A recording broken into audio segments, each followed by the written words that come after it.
Shri Venkateswara gold తాకట్టులో ఉన్న మీ బంగారాన్ని విడిపించి కొనబడును.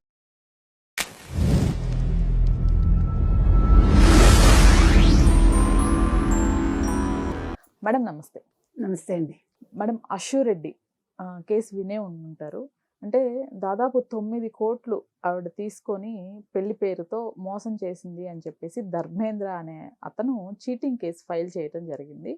ఈ కేసులో అసలు మీకు తెలిసిన వివరాలు ఏంటి? అలానే కొన్ని ఆడియో లీక్స్ కూడా వినటం జరుగుతోంది.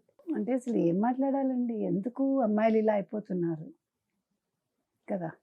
అంతకుముందు విష్ణుప్రియ, మొన్న మంగ్లీ, ఇప్పుడు ఈ అమ్మాయి, ఇంకా చాలా పేర్లు వచ్చాయి నువ్వు చూస్తే కనుకైతే. కొంతమంది సబ్స్క్రిప్షన్స్, కొంతమంది అగో చూశారు కదా మంగ్లీ లాంటి వాళ్ళు మైక్రో ఫైనాన్స్. అవును. ఈ అమ్మాయి పెళ్లి చేసుకుంటానని పెళ్ళైన వాడిని ఇప్పుడు కాపురం కూలిపోయిందో ఉందో మనకు తెలియదు. అసలు అతను ఎలా ఒప్పుకున్నాడు, ఎందుకు ఇచ్చాడు ఏమండి? ₹1 2 9,35,00,000 ఇచ్చేవాడు కూడా బుద్ధి ఉండాలిగా. అంటే డబ్బు చూసి చేసుకుంటానందా? అంతా అయిపోయాక నేను చేసుకొని పొమ్మందిట. వేణుస్వామి మధ్యలో ఇన్వాల్వ్మెంట్. వేణుస్వామికి జాతకాలు చూపించారు. వేణుస్వామి మరి ఏం చెప్పారో మనకు తెలియదు. ఇప్పుడు డబ్బులు ఇస్తాను 1.5 crore మే తర్వాత, అది కూడా వేణుస్వామి సమక్షంలో ఒక యాక్ట్రెస్, సీరియల్ యాక్ట్రెస్ ప్రణతి ఎవరు అమ్మాయి సమక్షంలో ఇస్తానండి, ప్రవీణ. సో ఏది ఏమైనా అసలు వేణుస్వామి బ్రహ్మాండంగా ఉంది అన్నాక ఎందుకు ఇలా అయింది? ఈ ఫ్యూచర్ ఆహా ఓహో అన్నట్టు ఇదేనా ఆహా ఓహో? ఆయన ఒక పక్క పూజల పేరుతో దోచుకుంటాడు, ఈవిడేమో ఇలా దోచుకుందా. 6,31,00,000కి అతని దగ్గర లావాదేవీలు డీటెయిల్స్ అన్నీ ఉన్నాయి. ఓకే. తర్వాత ఒక 93 లక్షల క్రెడిట్ కార్డ్, మిగతాది ఈవిడ ప్రయాణాలకి ఈవిడ షాపింగ్లకి ఇచ్చాట. అది కాకుండా 50 లక్షలు వాళ్ళ చెల్లెలు దివ్యారెడ్డికి ఇచ్చాట. ఇచ్చాడా? ఇప్పుడు మీరు 10 లక్షలు ఇచ్చాక మీకు అర్థమవుతుంది కదా సీను. అవును. అంటే ఇప్పుడు సబ్స్క్రిప్షన్ లాగానే ఉంది, ఇది కూడా ఇంకో రకమైన సబ్స్క్రిప్షన్ అంతే. మీకు అర్థమై ఉంటుంది. ఎందుకండి ఇప్పుడు తండ్రి ఫస్ట్ ఏమన్నాడు, నా కూతురు అమాయకురాలు, ఆ పిల్ల అలా చేసి ఉండదు అన్నాడు. 2 రోజులు పోయాక నా కూతురే చేసింది ఒప్పుకున్నాడు. తండ్రికి కూడా డబ్బు ఇచ్చానన్నాడు ఈ అబ్బాయి. ఇంకోటి ఏంటంటే తల్లి తండ్రి విడివిడిగా ఉంటున్నారు. అమ్మాయి సినిమాల్లోకి వెళ్ళడం నాకు ఇష్టం లేదన్నాడు తండ్రి. తల్లే చేయించింది ఇదంతాను, తల్లి ఇలా పాడు చేసిందంట. నిన్న ఒక కమెంట్ చూసానండి, ఇట్స్ ఎ ఫ్యాక్ట్ కూడా.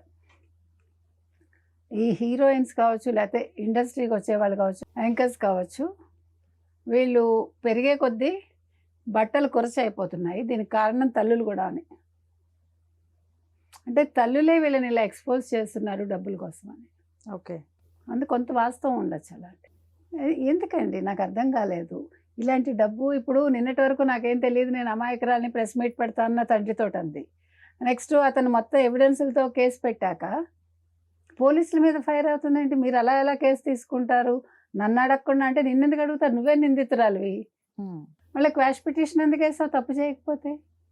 ముందస్తు బెయిల్కి ఎందుకు అప్లై చేసావు తప్పు చేయకపోతే? ఎదుర్కోవాలి కదా. అంటే దొరికిపోయింది, ఆధారాలు ఉన్నాయి. మీరు అన్నట్టుగా మొత్తం వీడియో లీక్స్ అన్నీ ఉన్నాయి. అమ్మాయి మాట్లాడినవన్నీ, తల్లి కూడా మాట్లాడుతుంది. మనం ఇంకా అంతకంటే డీటెయిల్స్ మనకు వద్దు కూడా, దరిద్రాలు ఇవన్నీ.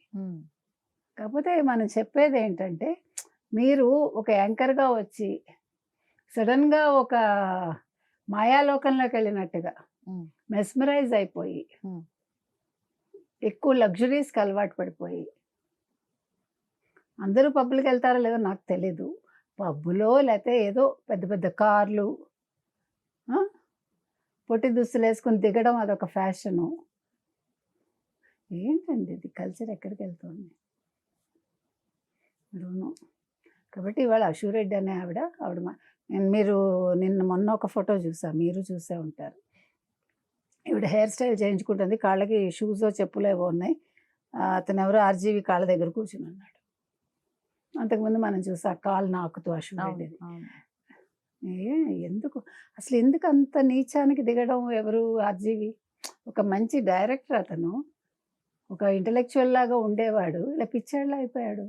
ఇంటర్వ్యూలు చేసే వాళ్ళు కూడా ఎలా చేస్తున్నారు, అతన్ని కూర్చోబెట్టి ప్రశ్నలు వేయడం ఏంటో, అతను హిందూ ధర్మం గురించో లేకపోతే హిందూ పురాణాల గురించో, కాళ్ళు నాకే వాడు పురాణాల గురించి ఏం మాట్లాడతాడు, అంతే కదండి. సో మొత్తం మీద అశూరెడ్డిదైతే అశ్విని ఏంటి అమ్మాయి పేరు, వెంకట అశ్విని ఏదో ఉంది పూర్తి పేరు. మొత్తానికి కేసులో ఇరుక్కుంది, ఎవిడెన్స్లు ఉన్నాయి. మరి డబ్బులు వెనక్కి ఇస్తుందా, ఇవ్వకుండా నాటకం ఆడుతుందా చూడాలి. Right madam, thank you. Thank you.